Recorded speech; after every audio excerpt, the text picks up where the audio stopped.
റജി ലൂക്കോസ്, ഈ ആദിവാസികളുടെ പ്രശ്നം, പാർശ്വവൽകൃത ജനതയുടെ പ്രശ്നം, മനുസ്മൃതിവാദങ്ങളെ മനുവാദ ചിന്തകളെ പുനഃസ്ഥാപിക്കാനുള്ള പ്രശ്നം, കേരള വിരുദ്ധത, ഇതിനൊക്കെ എതിരെ ഇടതെമ്പിമാർ മാത്രമേ ഉള്ളൂ പ്രതിഷേധത്തിന്? എന്തുകൊണ്ട് യു ഡി എഫ് അവിടെ മൗനം പാലിക്കുന്നു? കേരളത്തിന്റെ മുന്നോട്ടുള്ള പ്രയാണത്തിലും പിന്നെ ഒരു കാരണവശാലും അനുകൂലമായ നടപടിയെടുക്കാൻ പാടില്ല എന്ന് സകല വികസന പദ്ധതികൾക്കുമെതിരെ കേന്ദ്രത്തിൽ നിരന്തരമായി നിവേദനം കൊടുക്കുന്ന എം പിമാർ, എനിക്ക് തോന്നുന്നു ലോക ചരിത്രത്തിൽ തന്നെ ഒരു നാട്ടിൽ നിന്നുള്ള എം പിമാരെ കേരളത്തിലെ യു ഡി എഫ് എം പിമാരെ കണ്ടു.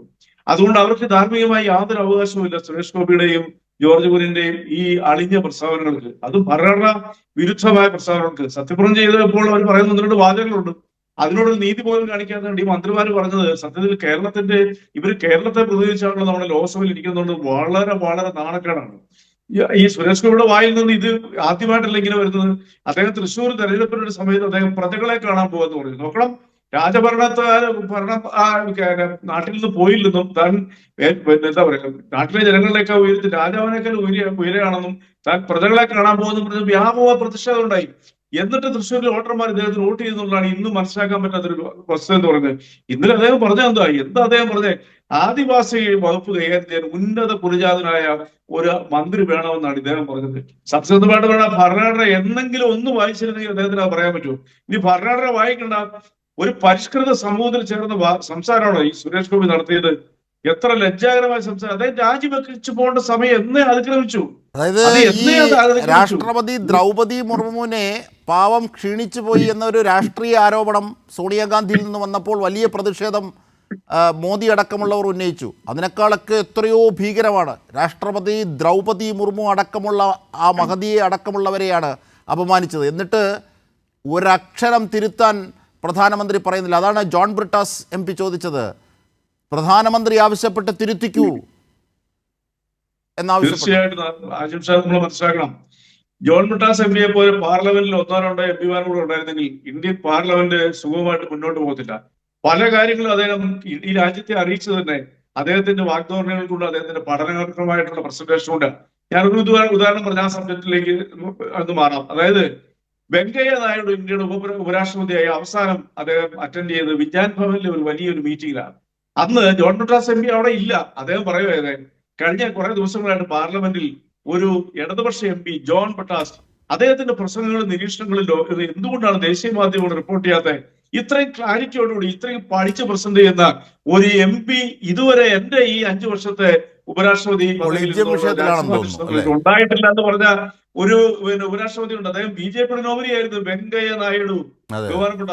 ഇനി രണ്ടാമത്തെ അവസ്ഥ എന്ന് പറയുന്നത് അതിന് ഭയാനകമായ സംഭവം. ഇന്ത്യൻ രാഷ്ട്രപതിയായിരിക്കുന്ന ദ്രൗപദി മുർമു എവിടെ നിന്നുള്ള ഒറീസയിലെ ആദിവാസി വിഭാഗത്തിൽപ്പെട്ടവരാണ് അവർ. ആ വിഭാഗത്തിൽ നിന്ന് അവരെ രാഷ്ട്രപതിയുടെ കസേരയിൽ ഇരുത്തിക്കൊണ്ട് ഈ പറയുന്ന സോണിയാഗാന്ധി കഴിഞ്ഞ ദിവസം അവർ തളർന്ന് വെള്ളം കുടിച്ചു പോയെന്ന് പറഞ്ഞ അങ്ങേയറ്റം തെറ്റായ ഒരു പരാമർശത്തിനെ കഠിനമായ രീതിയിൽ വിമർശിക്കുമായിരുന്നു പ്രധാനമന്ത്രിയും കൂട്ടരും BJP. എന്നാൽ ഇന്ത്യയുടെ ചരിത്രത്തിലെ ഏറ്റവും മോശമായ രീതിയിലുള്ള ഒരു പരാമർശം, ഒരു ഡിസ്ക്രിമിനേഷന്റെ പദങ്ങള് വളരെ മാത്രമല്ല. ഈ സുരേഷ് ഗോപി എന്ന കേന്ദ്ര സഹമന്ത്രി, യൂണിയൻ സഹമന്ത്രി പറഞ്ഞതിലെ വലിയ വൈരുദ്ധ്യവും തെറ്റുമുണ്ട്. ഒന്ന്, അത് ഭരണഘടനാ വിരുദ്ധമാണ്, ആധുനിക സമൂഹത്തിൻ്റെ പടിക്ക് പോലും കയറ്റാനാകില്ല. 2, ഈ ഉന്നത കുലജാതർ എന്ന് പുള്ളി ഉദ്ദേശിച്ച കാര്യങ്ങൾ ജനാധിപത്യ പൂർവ്വകാലങ്ങളിൽ ഇവിടെ ഉണ്ടായിരുന്നു. അന്ന് ഈ പാവ ആദിവാസികളുടെയും ദളിതരുടെയൊക്കെ അവസ്ഥ എത്ര ക്രൂരമായിരുന്നു. അവരെ ചൂഷണം ചെയ്ത് ജീവിച്ചിരുന്നവരാണ് അവരൊക്കെ. എന്നിട്ടാണ് അവർ ഇപ്പോൾ ഭരിച്ചാൽ നന്നാവും, എന്നിട്ട് താൻ ഉന്നത കുലജാതനാണെന്ന് സ്വയം പ്രഖ്യാപിക്കുന്നത്. ഭരണഘടന തൊട്ട് സത്യപ്രതിജ്ഞ ചെയ്തതിൽ എവിടെയാണ് ഉന്നത കുലജാതം? എവിടെയാണ് അങ്ങനെ ഒരു മാനദണ്ഡത്തിൽ സുരേഷ് ഗോപി എത്തുന്നത്? മനസ്സിലാകുന്നില്ല. അല്ല, ഇദ്ദേഹം പറഞ്ഞ വേറൊരു വാചകമുണ്ട്, അശംസാന്റെ ഓർമ്മയിലേക്കുണ്ട്. അദ്ദേഹം എനിക്ക് അടുത്ത ജന്മത്തിൽ ഒരു ബ്രാഹ്മണനായി ജനിക്കുന്നത് പറ്റി പറഞ്ഞ തട്ടിവിട്ടതാണ് വിദ്യാസമ്പന്നന്റെ വിവേകമായ മലയാളി സമൂഹത്തിന് മുൻപിൽ ഈ സുരേഷ് ഗോപി. ഇദ്ദേഹത്തിന് ഏത് കളറിൽ നിന്നാണ് അദ്ദേഹം അവിടെ എത്തിയെന്ന് നമുക്ക് മനസ്സിലാക്കുന്നത്. കേരളത്തിന് അപമാനമല്ലേ? രാജ്യാന്തര തലത്തിൽ പോലും ഈ പറയുന്ന രീതി ജനാധിപത്യത്തെ കൊട്ടിഘോഷിക്കുന്ന ഈ രാജ്യത്ത് ഒരു സത്യപ്രതിജ്ഞ ചെയ്ത മന്ത്രി പറയുവാണ് ഗോത്രവർഗ്ഗക്കാരുടെ, അത് ആദിവാസികളുടെ മന്ത്രിയായിട്ട് ഉന്നത കുലജാതി ഭരണത്തുള്ളൂ. അപ്പൊ ആദിവാസികൾ ഒന്നിനും കൊള്ളത്തില്ലെന്നാണ് ഇപ്പോഴും കരുതിക്കൊണ്ടിരിക്കുന്നത്. ആദിവാസി ഇന്ത്യൻ സമൂഹത്തിൽ ഇപ്പൊ അപരിഷ്കൃതമായ സമൂഹമാണോ? ഇന്ത്യയുടെ തുല്യതയ്ക്ക് വേണ്ടി ഭരണഘടന എഴുതി വെച്ചിരിക്കുന്ന ഭരണഘടനാപരമായിട്ടുള്ള പ്രതിഫലിച്ചിട്ടുണ്ട്. കാരണം രാമക്ഷേത്രം എന്ന നിർണായകമായ ഒരു ഘട്ടത്തിൽ BJP ഉയർത്തിക്കാട്ടി ഒന്നാണല്ലോ അത് അവരുടേതായ രീതിയിൽ. അപ്പോൾ അതിൽ അവിടെ ദ്രൗപദി മുർമുവിനെ പോലെ ഒരു ആദിവാസി വിഭാഗത്തിൽ നിന്ന് വരുന്ന ആരും ഉൾപ്പെടുത്തിയിരുന്നില്ല. മാത്രമല്ല പാർലമെൻറ്റിൻ്റെ പുതിയ സമ്മേളനം, പുതിയ ഹാള് ഉദ്ഘാടനം ചെയ്യുന്ന വേളയിൽ അവിടെ ചെങ്കോലുമായി സന്യാസിമാരെയൊക്കെ കൊണ്ടുവന്നു. അവിടെ മോദി കയറുന്നു. പക്ഷേ അവിടെയും രാഷ്ട്രപതി എന്ന ദ്രൗപദി മുർമു ഇല്ല. ലോക്സഭയും രാജ്യസഭയും പ്രസിഡന്റും കൂടെ ചേർന്നാലേ പാർലമെൻ്റ് ആകൂ ഇന്ത്യൻ ഭരണഘടന പ്രകാരം. അപ്പോൾ ആ പ്രസിഡന്റിനെ വിളിക്കാതെയാണ് പോയത്. അതൊക്കെ ഇത്തരം മനുവാദ ചിന്തകളുടെ പ്രതിഫലനങ്ങളാണെന്ന് ആരെങ്കിലും നിരീക്ഷിച്ചാൽ തെറ്റില്ല. അതാണല്ലോ സുരേഷ് ഗോപിയെ തിരുത്താത്തത്. തെറ്റില്ലെന്നല്ല, അത് തന്നെയാണ് സംഭവിച്ചുകൊണ്ടിരിക്കുന്നത്. ഇപ്പം നമ്മുടെ അയോധ്യ രാമപ്രതിഷ്ഠ ആയിട്ട് ബന്ധപ്പെട്ട് നടന്ന ചടങ്ങിൽ ഇന്ത്യൻ പ്രധാനമന്ത്രി ആണ് അതിന്റെ മുഖ്യ കാർമ്മികനായിട്ട് പ്രവർത്തിച്ചത്. അതിന്റെ ആ ക്ഷേത്രത്തിലെ മുഖ്യ പൂജാരി അവിടെ വെള്ളം കയറിയതിനെ സംബന്ധിച്ച് അവിടെ മഴ പെയ്തപ്പോൾ വെള്ളം ഒഴുകിപ്പോയി അതിനകത്തൂടെ. അതിനെ സംബന്ധിച്ച് അദ്ദേഹത്തിന്റെ ഒരു ശ്രദ്ധേയമായ പ്രതികരണം ഉണ്ടായിരുന്നു ആ പൂജാരിയുടെ. അത് അവിടുത്തെ ഏറ്റവും മുതിർന്ന പൂജാരി, അവിടുത്തെ മുഖ്യ പൂജാരി, അദ്ദേഹം പറഞ്ഞത് എന്താ, ഇതിന്റെ ഉദ്ഘാടനം തന്നെ തെറ്റായി പോയെന്നാ പറഞ്ഞത്. അപ്പൊ ഇതിൽ നിന്ന് നമ്മളെന്താ മനസ്സിലാക്കേണ്ടത്? നരേന്ദ്രമോദി എന്ന് പറഞ്ഞ ഇന്ത്യൻ പ്രധാനമന്ത്രി പിന്നോക്ക ഒരു വിഭാഗത്തിലാണ്. അദ്ദേഹത്തിന് പോലും ഈ രീതിയിലുള്ള ഡിസ്ക്രിമിനേഷൻ ഇന്ത്യയിലെ ഒന്നാമത്തെ പൗരനായ ഇന്ത്യയുടെ രാഷ്ട്രപതിയെ പാർലമെന്റിന്റെ പുതിയ മന്ദിരത്തിലേക്ക് അതിന്റെ ഉദ്ഘാടനത്തിന് അങ്ങ് തഞ്ചാവൂരിൽ നിന്നും അങ്ങനെ തമിഴ്നാട്ടിലെ പല സ്ഥലങ്ങളിൽ നിന്നും ബ്രാഹ്മണരെ കെട്ടിയിറക്കി അവിടെ നടത്തിയപ്പോൾ അവിടെ അതിന്റെ പരിസരത്ത് പോലും ഈ രാഷ്ട്രപതിയെ പങ്കെടുപ്പിച്ചില്ലെന്ന് പറഞ്ഞാൽ ഇവരുടെ ലക്ഷ്യം എന്താണ്? അതിലും മ്ലേച്ഛമായി പോയില്ലേ സുരേഷ് ഗോപിയുടെ വർത്താനം. ഇനി രണ്ടാമത്തെ കാര്യം കൂടെ പറയാം. ജോർജ് കുര്യൻ എന്ന് പറയുന്ന പാർലമെന്റ് മെമ്പർ രാജ്യസഭയിലേക്ക് മധ്യപ്രദേശിൽ നിന്ന് പോയതാ. കേരളത്തിന് എന്നുള്ള ഒരു MP അല്ല അദ്ദേഹം ഒരു സഹമന്ത്രിയായിട്ടിരിക്കും. അദ്ദേഹം പറഞ്ഞത് അദ്ദേഹത്തിന് ജന്മം കൊടുത്തു, പൂട്ടി വളർത്തി, വേരും പഠനവും എല്ലാം കൊടുത്ത കേരളത്തിന് ഈ സംസ്ഥാനത്തിന്റെ അന്തസ്സിനെ ഇടിച്ചുകൊണ്ട് കേരളം ഒരു പിന്നോക്ക സംസ്ഥാനമായിട്ട് പ്രഖ്യാപിക്കണം എന്നാണ് ജോർജ് കുര്യൻ പറയുന്നത്. അപ്പൊ ഈ BJP-കാരുടെ മനസ്സിലെന്താ? കേരളം ഉത്തർപ്രദേശിനെ പോലെ ബീഹാറിനെ പോലെ തകർന്നടിയണമെന്ന് അവർ ആഗ്രഹിക്കുന്നത്. അതുകൊണ്ടല്ലേ പാർലമെന്റിൽ അവതരിപ്പിച്ച ബഡ്ജറ്റിൽ ഈ നാടിന് വേണ്ടി 1 രൂപ പോലും മാറ്റിവെക്കാത്തത്. ഇവരാരെയും കഷ്ടം വേണ്ടിയോ? ഇവർക്കെതിരെ പാർലമെന്റ് കൈ ഉയർത്തി 2 വാക്ക് പറയാൻ ഈ UDF-ന്റെ MP-മാരുണ്ടായോ? ഒന്ന് ആലോചിച്ച് നോക്കിയേ. ഒറ്റയാളുടെ വായിന്ന് വന്നോ? അപ്പൊ എന്തുകൊണ്ടാ അദ്ദേഹം തുടക്കത്തിൽ പറഞ്ഞത് അവരും ആഗ്രഹിക്കുന്ന കേരളം തകരണം, കേരളം തകർന്നാൽ മാത്രമേ തങ്ങൾക്ക് അധികാരത്തിൽ വരാൻ പറ്റൂ എന്നുള്ള വികലമായ ചിന്തയായിട്ട് പാർലമെന്റിൽ പോയിരിക്കുന്നവരാണ് UDF-ന്റെ MP-മാർ. നമ്മൾ ആലോചിക്കണം, ഇതൊക്കെ കേരളം ചർച്ച ചെയ്യണ്ടേ? ഓരോ മലയാളിയുടെ അന്തസ്സിനെയല്ലേ ജോർജ് കുര്യൻ അപമാനിച്ചത്? അത് കൂടാതെ തന്നെ ജോർജ് കുര്യൻ പറയാൻ എന്ത് ധാർമ്മികതയുള്ള? ജോർജ് കുര്യൻ വിദ്യാഭ്യാസം എവിടുന്ന? ജോർജ് കുര്യൻ ആരോഗ്യ പരിപാലനത്തിന് ആശ്രയിക്കുന്നത് എവിടുന്ന? ജോർജ് കുര്യൻ ആവശ്യമായ മോഡേൺ എക്യുപ്മെന്റ്സും വിവര സാങ്കേതിക വിദ്യയും എവിടുന്ന അദ്ദേഹം അനുഭവിച്ചുകൊണ്ടിരിക്കുന്നത്? എല്ലാം കേരളത്തിന്റെ സംഭാവനകളല്ലേ? ഇന്നും മൊബൈൽ നെറ്റ്വർക്ക് ഇല്ലാത്ത എത്രയോ ഗ്രാമപ്രദേശങ്ങള് ഇവിടെ ഉത്തരേന്ത്യയിലുണ്ട്. ഒറ്റ ഉദാഹരണം ഞാൻ പറയാം. ലോകത്തിന് മുമ്പിൽ ഒരു താരമായി മാറിയിരിക്കുന്ന മൊണാലിസ ബോസ്ലെ എന്ന് പറയുന്ന ഇൻഡോറിലെ ചേരിയിൽ നിന്നതിന് പെൺകുട്ടി വിദ്യാഭ്യാസം ഇല്ല. ചോദിച്ചപ്പോ എന്താ മറുപടി? വിദ്യാഭ്യാസ സ്ഥാപനങ്ങളിൽ ചേരി പ്രദേശത്ത് ഇല്ല, സർക്കാർ അനുവദിക്കുന്നില്ല. അങ്ങനെയാണോ കേരളത്തിൽ ഏതെങ്കിലും ഒരു കുട്ടിക്ക് വിദ്യാഭ്യാസം ഇല്ലെന്ന് ഈ ജോർജ് കുര്യൻ നേരത്തെ പറയാൻ പറ്റുമോ?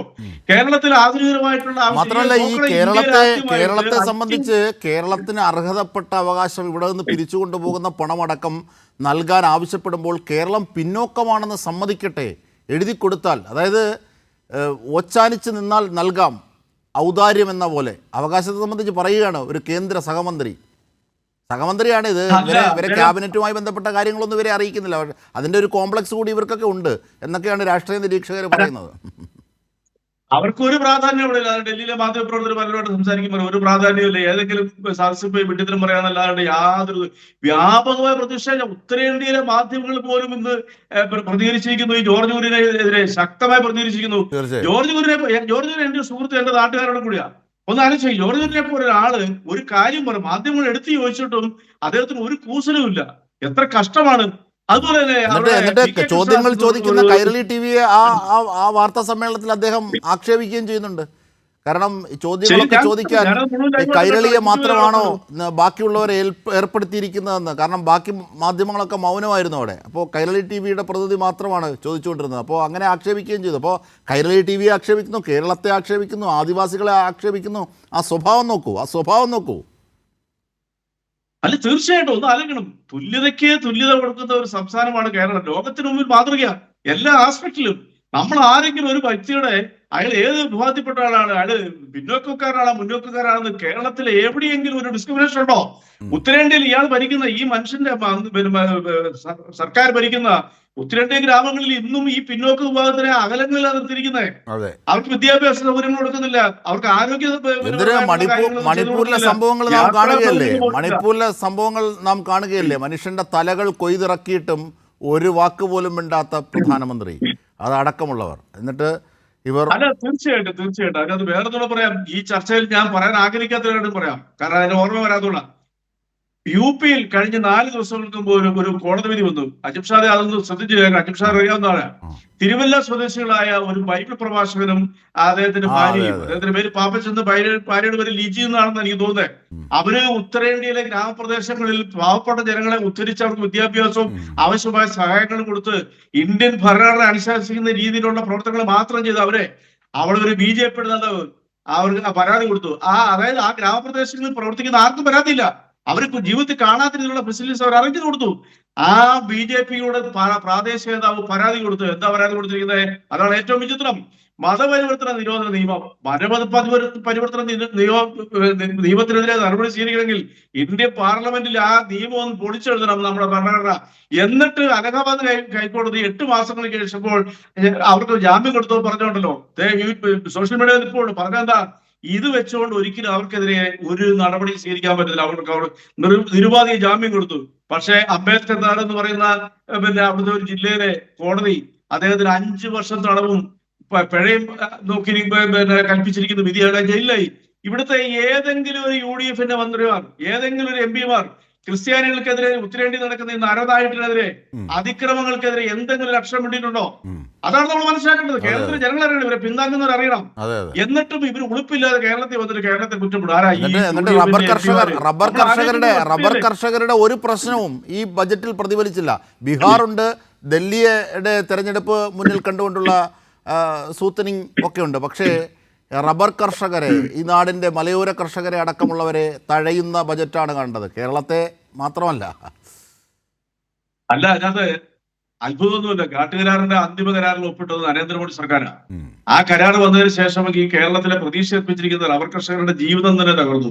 ഞാനത് ഇപ്പൊ പറയണമെന്ന് ഓർത്ത ഒരു കാര്യമാണ്, ജീവിതം തകർന്നു. തന്നെയുമല്ല, അജിത് ഷാ ഒന്ന് മനസ്സിലാക്കണം, ഇറക്കുമതി തീരുവായ കേരളം 2-3% വെട്ടിക്കുറിച്ചതിന്റെ പേരിലാണ് ദുരിതം അനുഭവിക്കുന്നത്. മലേഷ്യ, തായ്ലൻഡ് പോലുള്ള സ്ഥലങ്ങളിൽ റബ്ബറിന് 220 രൂപ കഴിഞ്ഞ 3 മാസം മുമ്പ് വന്നപ്പോഴും ഇന്ത്യയിലെ റബ്ബർ കർഷകര് എത്ര കിട്ടുന്നറിയോ? 180 രൂപ. അപ്പൊ അന്തർദേശീയ തലത്തിലുള്ള വിലകൾ പോലും ഈ രാജ്യത്തെ ഈ പാവപ്പെട്ട റബ്ബർ കർഷകന് കിട്ടാത്ത രീതിയിലുള്ള കൊടും ക്രൂരത ചെയ്ത ഈ പറയുന്ന കേന്ദ്ര സർക്കാരിനെതിരെ പാർലമെന്റിൽ ശബ്ദം വരുന്ന ഒറ്റ MP ഉള്ളൂ. അതാരെന്നറിയോ? അത് നമ്മുടെ ജോസ് കെ മാണി MP-യാ. ജോൺ ബ്രിട്ടാസ് അതിനെ സന്ദർശനിക്കൽ കൊണ്ടുവന്നു. പക്ഷെ കേരളത്തിലെ ഏതെങ്കിലും ഒരു UDF MP അതിനെതിരെ ശ്രദ്ധിച്ചു? എന്താ കാരണം? അവരുടെ കൈ വിറയ്ക്കും. കാരണം ഈ കൊള്ള അടിക്കുന്ന 9 ടയർ കമ്പനികളുടെ ഉസ്താദുകളും അവരുടെ പ്രചാരകരും ഇവർക്ക് ഫണ്ട് കൊടുക്കുന്നതിൽ അവരുണ്ട്. അവർക്ക് യാതൊരു പ്രതിബദ്ധതയില്ല. 14 ലക്ഷം റബ്ബർ കർഷകരിൽ മലയോര കർഷകരെ, റബ്ബർ കർഷകരെ ഒക്കെ തിരസ്കരിക്കുന്ന തരത്തിലുള്ള നിലപാടുകൾ സ്വീകരിക്കുകയും അതിന് ഉപോത്പകമായി കേരളത്തെ ആക്ഷേപിക്കുന്നു, ഒപ്പം ആദിവാസി ജനതയെ ദ്രോഹിക്കുന്നു, അപമാനിക്കുന്ന തരത്തിലേക്കുള്ള പ്രവൃത്തികൾ. അങ്ങനെ BJP രാഷ്ട്രീയം പുരോഗമിക്കുകയാണ്. അതിനെതിരെയാണ് ഇടത് MP-മാരുടെ രൂക്ഷമായ പ്രതിഷേധം അലയടിച്ചത്. പക്ഷേ UDF MP-മാർ മൗനത്തിലായിരുന്നു എന്നത് അടിവരയിടേണ്ടതാണ്.